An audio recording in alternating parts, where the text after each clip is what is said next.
উজবেকিস্তানের বিপক্ষে পর্তুগালের ৫ গোলের মধ্যে সবথেকে বুড়ো ফুটবলার ক্রিস্টিয়ানো রোনালদো একাই দিয়েছেন ২ গোল।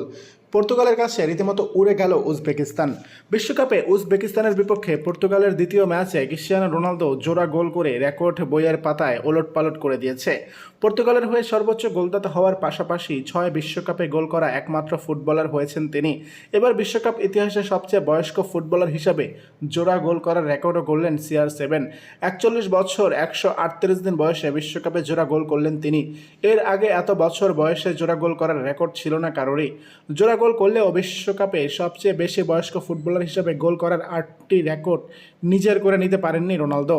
জোড়া গোল করলেও বিশ্বকাপে সবচেয়ে বেশি বয়স্ক ফুটবলার হিসাবে গোল করার রেকর্ডটি নিজের করে নিতে পারেননি রোনালদো। বিশ্বকাপে সবচেয়ে বেশি বয়সী ফুটবলার হিসাবে ক্যামেরুনের রজার মিলার ১৯৯৪ সালে ৪২ বছর ৩৯ দিন বয়সে গোল করে রেকর্ডটি এখনও নিজের করে রেখেছেন। রোনালদো যদি আরেকটি বিশ্বকাপ খেলতে পারেন তাহলে হয়তো রজার মিলার এই রেকর্ডটি অনায়াসেই তিনি ভাঙতে পারবেন।